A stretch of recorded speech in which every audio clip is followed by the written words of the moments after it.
OTA? Tell me OTA.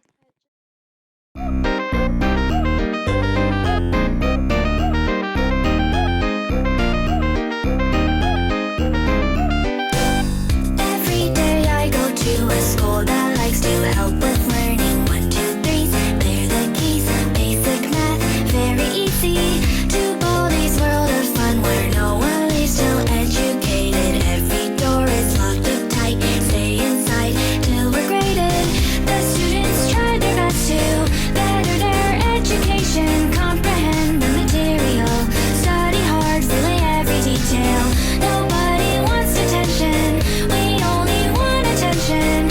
Even when life is tough, oddly quarters are enough.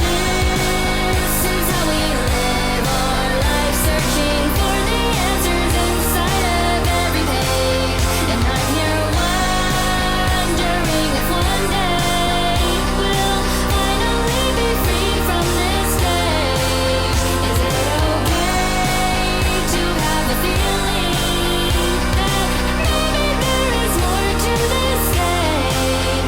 However, now, no time to question, so just be